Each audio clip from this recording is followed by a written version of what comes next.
네, 신규 확진자 전해드린 대로 일주일 만에 다시 2,000명대로 올라섰습니다. 수도권에서 역대 최다 규모가 발생하면서 재확산 우려도 커지고 있습니다. 전문가와 함께 자세한 얘기 나누겠습니다. 백순영 가톨릭대의대 명예교수 모셨습니다. 안녕하십니까? 안녕하세요. 어서 오십시오.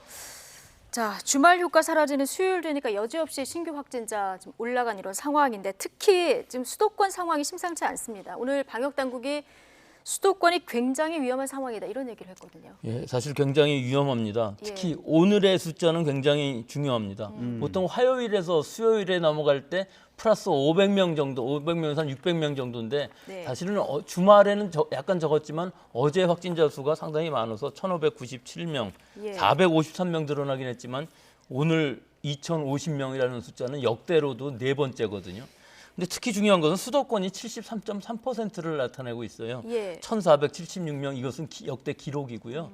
73.3%라는 것도 우리가 4차 유행이 7월 7일부터 시작됐는데 그때 뭐 8일, 9일, 10일 이 정도 며칠 동안 80% 넘어간 정도였고 그 이후에는 사실은 30% 정도 유지가 됐었는데 이것도 최근에 와서는 제일 높은 숫자다. 73.3%. 결국은 수도권은 지금 증가 추세이면서 네. 비수도권이 어느 정도 안정적이기 때문에 전체적으로는 이 정체된 상태로 보이기는 하지만 수도권만을 들여다보면은 이것은 지금 위험한 상황이 될 수가 있다는 것이죠. 네. 저희 표에서도 보시다시피 최근에 와서는 73.3%가 제일 높지만 저것이 4차 유행의 초기 단계에선 80%가 넘을 때도 있었습니다. 예. 그 다음에 상당히 줄어들었었는데 지금 상황은 위험할 정도로 가 있다. 즉 네. 수도권에서의 이 유행을 억제하지 않으면 전체적으로도 유행 억제가 어려울 수도 있다는 것을 굉장히 하는 것이죠. 가파르게 올라가는 이런 모습을 볼 수 있는데요, 그래프가. 예. 네. 교수님, 그러면 이게 이제 추석 연휴 다가오지 않습니까? 수도권에 있는 분들이 지역으로 많이 내려갈 텐데 이거 지역에 또 확산세가 커지는 건 아닌지, 그리고 연휴 끝나고 또 올라오니까 다시 또 수도권이 또 늘어나는 건 아닌지 어떻게 전망하세요? 뭐 이론상은 그렇습니다. 근데 실제로 뭐 지난 설이라든지 그 전에 추석에서는 이 명절 효과가 그다지 많지는 않았어요. 근데 예. 지금은 좀 상황이 많이 다르죠. 네. 2,000명 가까이 확진자들이 나오는 데다가 또 서울 수도권에서부터 비수도권으로 귀향을 할 경우 상당히 많은 이동량이 있을 수밖에 없고 또 귀향을 했을 때의 접촉도 좀 완화가 된 상황이거든요. 예. 지금 8명까지 모일 수 있는 정도가 되어 있기 때문에 아무리 가정 내라 할지라도 일단 귀향을 하게 되면은 접촉이 많아질 것으로 보이기 때문에 우리 지난 휴가철과 마찬가지로 수도권에 지금 환자들이 많은데 비수도권에서 접촉이 되고 거기서 또 비수도권이 늘어나면서 다시 서울 수도권으로 돌아오면서 서울 수도권의 환자가 늘어나는 이 악순환이 될 수 있는 가능성이 있는데 다만 좀 다행인 것은 추석 정도가 되면은 우리 예방 접종률도 상당히 많이 높아질 것으로 보여서 예. 어느 정도의 균형은 보일 것으로 보입니다만은 우리 국민들이 이번 한 달 동안 잘 자제하지 않으시면은 아무리 70% 넘어가고 뭐 전체 접종 완료율이 70% 된다 할지라도 지금 싱가포르만 봐도 예. 지금 보도에 나온 것처럼 많이 나오지 않습니까? 네. 미접종자도 상당히 많이 있기 때문에 통제가 확실히 되어야 될 시기고 그것이 제일 중요한 것이 앞으로의 2주, 더 나아가서는 앞으로의 4주, 이번 달 말까지는 아주 좀 자제할 필요가 있다고 봅니다. 예, 9월 말까지 방역이 상당히 중요한 시점이다. 자, 교수님 다시 한번 강조를 해주셨는데 각종 지표를 봐도 좀 불안한 부분들이 있습니다. 지난주 전국 이동량이 3%포인트 정도 증가를 했고요. 그리고 보조 지표로 보이는 뭐 고속도로 통행량, 신용카드 사용액 이런 것들이 다 지금 늘어나고 있는 상황이거든요. 저는 좀 이 방역 당국의 메시지가 너무 좀 성급하지 않나 하는 생각이 들어요. 뭐 예. 10월 말 정도가 되면 위드 코로나라든지 뭐 단계적 일상 회복이 예. 가능하다는 자꾸 청사진만 보여주시는데 장밋빛 전망은 물론 좋긴 하지만 네. 지금 시기에 있어서는 우리가 방역을 좀 더 철저히 하는 것은 국민들의 이 방역에 대한 태세, 마음가짐이 훨씬 더 중요하지 않을까 생각하거든요. 네. 이 이동량 증가라든지 메시지만으로 좀 그렇죠. 이런 행해질 수 메시지를 있다는 잘못 받아들이실 말씀이시군요. 수가 예. 있는 것이거든요. 지금 시기가 이게 완화할 수 있는 시기가 아닌데 여러 가지 면을 고려해서 결국은 확진자 수는 좀 늘어나더라도 예. 완화를 할 수밖에 없었기 때문에 완화를 한 것이지 이게 지금 예방접종률이 아무리 늘어난다고 그래도 실제 결과적으로 나타나는 위중증 환자라든지 사망자라든지 혹은 확진자 수의 감소라든지 이것이 확실지 보일지 아닐지는 아직까지 예. 불확실한 상황인데 우리 국민들이 느끼고 있기엔 좀 그렇지 않은 것으로 보입니다. 6명 식사할 수 있고 뭐 9시에서 10시로 늘어난 것이 시간적으로 큰 문제가 사실은 안 되는데 네. 우리 국민들의 마음가짐이 회의해줘도 9시에서부터 되나 보다. 10시로 넘어가게 되면은 일단 식사한 다음에 과음하는 상황이 꼭 나타나게 되고 이렇게 되면은 방역태세가 좀 무너지는 게 일어날 수밖에 없어서 이런 부분이 좀 우려가 되는 거죠. 예. 네. 확진자는 늘고 있는데 경각심은 좀 낮아지는 거 아닌가 이런 우려에 대해서 말씀해 주셨는데 이런 가운데요. 대한의사협회에서 신속 항원 검사 키트 오남용 문제를 지적을 했더라고요. 이게 무슨 상황인가요? 그렇죠. 신속 항원 키트라는 것이 뭐 정확할 수는 없습니다. 하지만 이게 일단 신속 항원 키트가 우리가 생각하는 그 자가 검사 키트 예, 이걸 우리나라에서 생각하면 되는 거죠? 두 가지가 예. 나와 있죠. SD라는 데랑 휴마시스라는 예. 데에서 승인을 받아서 지금 시판되고 있는데요. 네. 뭐 자기가 돈 주고 가서 사야 되는 거기 때문에 만여 원 주고서 사갖고 검사를 하게 되는데 사실 이 검사의 중요한 부분은 한 번 검사했을 때 음성이 나오든 양성이 나오든 큰 의미가 없다는 것이죠. 위양성도 있을 수가 있고 위음성. 즉 자기가 양성인데도 음성이 나올 수 있는 가능성이 충분히 있다는 것이죠. PCR 검사랑 다른 점은 이 신속 진단 검사라는 것은 바이러스 표면에 있는 단백질만을 검출을 하는 거기 때문에 양이 적을 때에는 굉장히 민감도가 낮을 수밖에 없습니다. 반면에 PCR이라는 것은 한두 개만 있더라도 그 유전자를 전부 증폭하기 때문에 예. 아주 초기에 민감하게 진단을 할 수가 있는 차이가 있는 거죠. 그렇지만 용도가 다른 것이죠. 즉 내가 오늘은 음성이었다 할지라도 좀 더 바이러스가 많이 늘어나 증식을 해서 내일 모레가 되면서 한 번 더 해보면 양성이 나올 수가 있는 것이기 때문에 집단적으로 생활하는 사람들인 경우에 있어서는 주기적으로 검사를 한다 그러면은 좀 더 빠른 시간 안에 많은 사람들을 다 간단하게 검사할 수 있는 장점은 물론 있습니다. 네. 하지만 위양성도 또 있을 수가 있거든요. 음성인데도 불구하고 양성이 나오는 경우도 있기 때문에 여러 가지 오남용 사례가 있을 수가 있기 때문에 근본적인 문제는 이것은 간이 진단 검사일 뿐이지 확진 검사는 분명히 아니라는 거죠. 내가 양성이 나왔을 때는 PCR 진단을 받아서 꼭 확인을 해야 되는 부분이 있고 음성이 나왔다고 그래서 안심할 건 아니라는 거죠. 이 부분만 잘 지킨다면은 가정이라든지 또는 학교, 기숙사, 단체 생활을 하는 데에서는 충분히 이 쓰는데 용도에 따라서는 좋은 장점이 많은 키트라고 볼 수가 있고 전 세계적으로 사용을 하고 예, 있습니다. 그러니까 예를 들어서 내가 몸이 좀 이상하다 그랬을 때 한 번 검사했는데 아니다 했을 때 뭐 안심하는 거 이런 거 좀 위험하지만 주기적으로 검사를 해서 확인을 하는 어떤 집단에서의 활용 이런 거는 좀 그렇죠. 활용할 제가 만하다, 이렇게 지금 보시면. 음성이라 할지라도 예. 내일 모레까지 음성이 나온다 그러면 음성일 수가 있는 거지만 예. 예, 네. 그것은 꼭 믿을 수는 없는 방식이고 실제로 양성이 나왔을 때에도 PCR 검사로 확진을 해야 되고 그 검사를 하는 기간 중에는 자가격리 수준에서 다른 사람하고 접촉을 피해야 된다는 네. 뜻이죠. 네. 그러니까 매일 검사를 해야 되는 그런 상황이라면은 그런 경우에는 사용할 수 있겠군요. 예, 충분히 사용할 수 있는 방법이라고 생각합니다. 예. 근데 간혹 검사를 하는데 이게 음성이 나왔다고 해서 또 믿기는 어려운 상황이다. 이런 많이 문제가 나오죠, 있는 거고요. 음성이. 예, 초기인 경우에 있어서는 내가 딴 사람한테 감염시킬 수 있는데도 불구하고 이 진단 검사에서는 음성이 나올 수밖에 없는 이 원리적인 문제가 있습니다. 그렇군요. 그래서 일반 국민의 사용 철회를 요청한 거군요, 의사협회가. 자, 그리고 초중고등학교 지금 등교 계약이 확대됐고요. 대학도 이제 개강을 한 상황인데 앞서 저희가 뭐 중계 연결해서도 살펴봤습니다만은 일단 학교, 학원 주변에서 이제 감염이 늘고 있는 상황인데 당국 발표에 따르면은 학생의 연령대가 높아질수록 지금 그 발생률이 더 높게 올라가고 있는 상황이거든요. 이거는 활동량이 많아서 그런 겁니까? 그죠. 활동량도 많고 사회적인 접촉이 아무래도 많지 않겠습니까? 예. 즉 24세까지 정도로 본다면 대학교 고학년 정도 되면 뭐 거의 사회인이겠죠. 예. 또 중고등학생인 경우에 있어서는 자기네들이 그 사회 생활을 하는 부분들이 사실 그렇게 넓지는 않죠. 가는 데가 학원이라든지 뭐 PC방, 노래방 뭐 이런 정도가 되는 데 비해서 또 초등학교 저학년으로 간다고 그러면은 사실 만나는 사람들이 그다지 많지가 않기 예. 때문에 전체적으로 봤을 때 어리면 어릴수록 감염이 적어질 수밖에 없는 지금 사회적인 활동량 자체가 적고 만나는 사람들의 접촉 범위도 상당히 제한적이기 때문에 이런 부분들은 뭐 일률적으로 생각할 수가 있는 부분이고 해석은 예. 되는 부분입니다만은 지금 우리나라에서의 이 학교 현장에서의 감염이라는 것은 올해 가을부터는 굉장히 조심해야 될 부분이 있는 것이 특히 델타 변이주라는 것이 뭐 스쳐 지나가기만 해도 감염될 정도로 전파력이 높다는 부분이 특히 학교 내에서의 감염이 충분히 위험한 시기이다 이렇게 얘기할 수 있죠. 네, 지금 말씀하신 것처럼 학교 안에서 이제 감염되는 경우도 우려가 되는데 지금 학생들이 외부 활동을 하면서 그러니까 예를 들어서 뭐 노래방이나 PC방 같은 곳에서 집단 감염이 일어나서 학교로 전파하는 이런 경우도 지금 배제할 수가 없는 상황이겠군요. 그렇죠. 그럼 계속 나왔던 얘기죠. PC방이라든지 또는 노래방 같은 데에서 학생들이 감염되면서 학교 내에서 집단 발생이 일어나는 경우가 많지는 않았죠.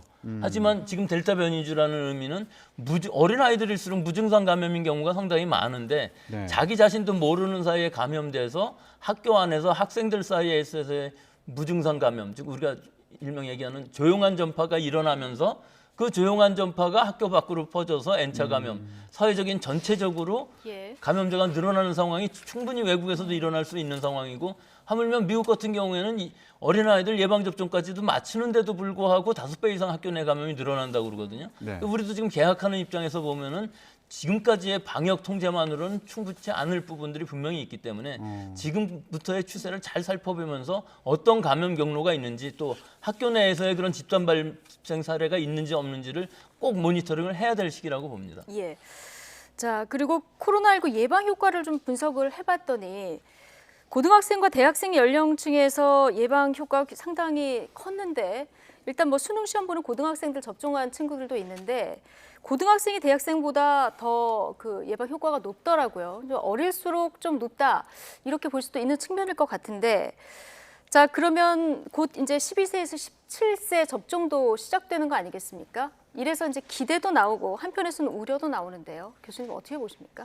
근데 저 지금 좀 높다. 예. 16세부터 18세까지가 98.4% 감소라는 저 데이터에 있어서 좀 문제점이 있는 부분은 우리 예방 접종에 지금 그 16세부터 18세까지는 18세만 고3 학생들 접종을 권고하고 있습니다. 네. 그런데 16세, 17세도 접종을 받은 학생들이 있어요.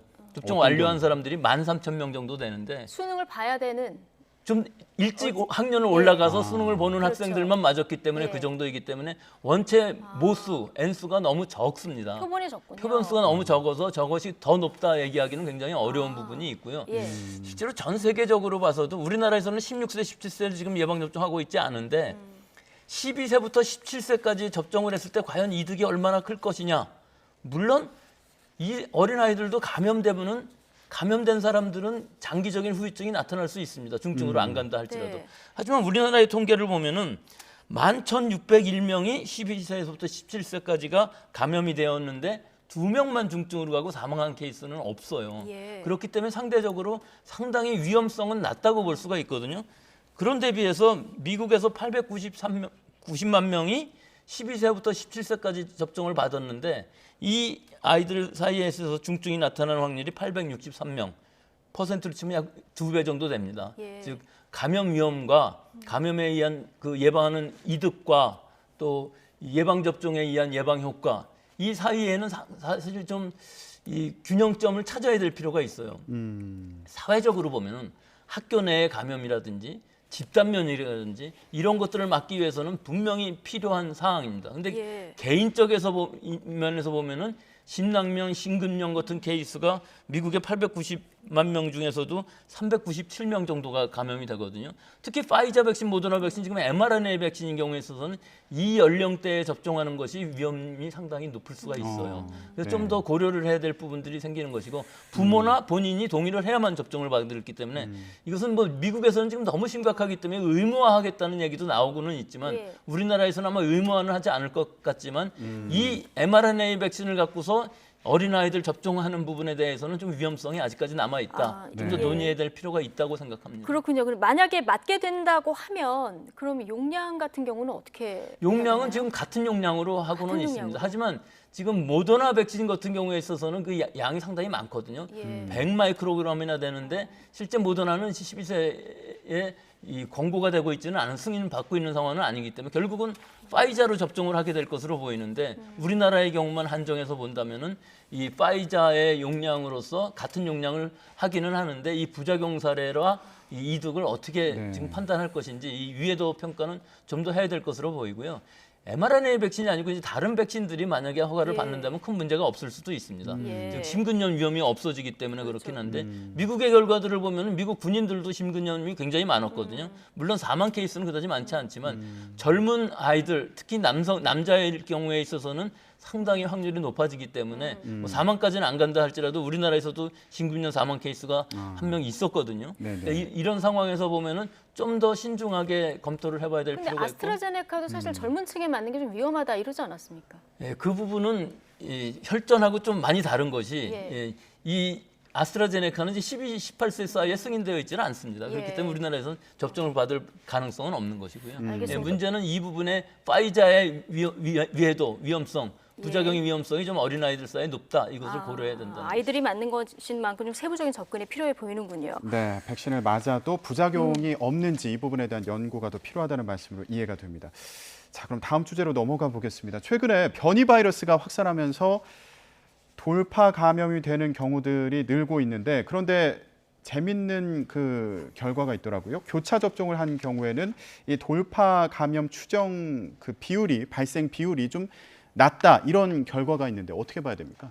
글쎄 이것도 확실히 그럴까 하는 게 좀 의심스러운 부분은 분명히 있습니다. 뭐 얀센 같은 것이 특별히 높은 것이 얀센은 한 번만 번만 맞고 또 젊은 층에서들만 많이 맞았기 예. 때문에 사실 접촉이 훨씬 더 많은 활동성이 많은 사이에서 돌파 감염이 일어날 수 있는 데 비해서 교차 접종을 받으신 분들도 사실은 마찬가지입니다. 아스트라제네카 1차 받고 2차를 파이자 접종 받은 분들은 사실 연령층이 낮은 연령층들이기 때문에 이 사이에서 뭐 적다, 많다 이렇게 얘기하는 것 자체가 모수 자체가 너무 적습니다. 그렇기 때문에 네. 이 돌파 감염의 사례라는 것은 전체적으로 봤을 때 굉장히 적은데 특히 저기서 눈에 띄는 것은 예. 모더나가 좀 돌파 감염이 적다는 건 상당히 유의차가 있어요. 예. 근데 교차 접종인 경우에 있어서는 사실 좀 이 숫자적으로 보나 좀 의미 자체가 교차 접종이 더 좋다, 돌파 감염이 더 강하다 하고 얘기하기는 좀 어려워 보입니다. 요거는 상황을 조금 더 앞으로 지켜봐야 되는 거군요.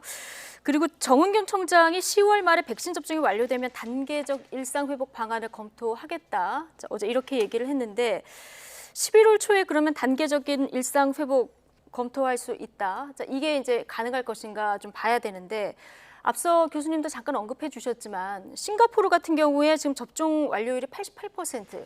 그런데 신규 확진자가 332명, 1년 만에 좀 최대치를 보였거든요. 어떻게 보십니까? 그렇죠. 지금 우리가 얘기할 수 있는, 예상할 수 있는 것은 70% 접종 완료를 뭐 10월 말까지 할 수 있겠다 하는 것은 충분히 예상할 수 있죠. 하지만 과연 70% 예방 접종이 완료되었을 때 우리 미접종자들이 유행을 해서 환자 수가 얼마나 늘어날 것인지 그런 부분에 대한 예상은 사실 시뮬레이션을 해도 확실치는 않습니다. 그리고 실제가 많이 달라질 수도 있어서 지금으로서는 70% 예방 접종 목표 이것은 달성해야 되겠지만 예. 또 위드 코로나라는 거 또 단계적인 일상 회복을 하는 방역 완화는 분명히 필요하지만 제일 중요한 것은 방역 당국에서도 얘기하는 것처럼 이렇게 돌다리 두들기듯이 한번 확인하고 또 확인하고 확실하게 자신이 생겼을 때 완화는 해야 된다.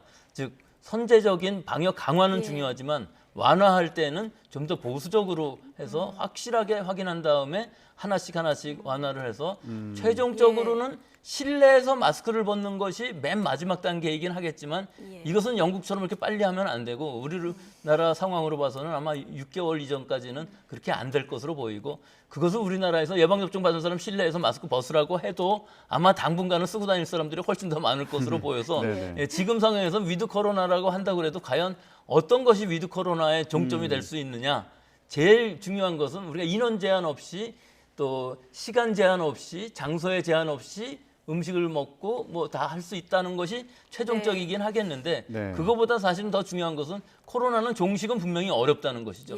방역을 하지 않는 상황에서는 100% 접종을 받아도 돌파 감염으로 유행이 일어날 수가 있기 때문에 모든 면에서 살펴봤을 때 완전한 위드 코로나가 독감처럼 있으면서 뭐 이것이 우리랑 같이 살고 있는 상황을 느끼기는 앞으로도 상당 기간 필요하지 않을까요? 네, 이미 뭐 영업 시간 제한을 조금 완화하고 또 모임 인원을 완화하면서 이게 위드 코로나로 가는 시작이 아니냐 이런 해석도 나왔었는데 아직은 좀 더 단계적으로 가야 된다 그런 말씀이시죠. 시작은 이미 우리 생활 방역이라고 하는 것과 우리는 럭다운이라는 거 한 번도 하지 않았거든요. 결국은 우리 하고 있는 일 모임 다 하면서 조금의 제한이 있는 것뿐이죠.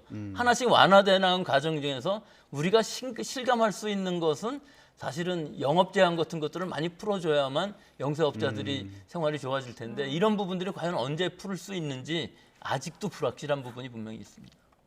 네, 예. 알겠습니다. 알겠습니다. 뭐 일상으로의 회복 모두가 간절히 바라는 일이겠습니다만 그러기 위해서는 경각심이 해이지지 않도록 좀 방역 완화는 돌다리 두드리듯이 해야 된다. 오늘 이런 조언까지 들어봤습니다. 백순영 가톨릭대 의대 명예교수와 함께했습니다. 고맙습니다.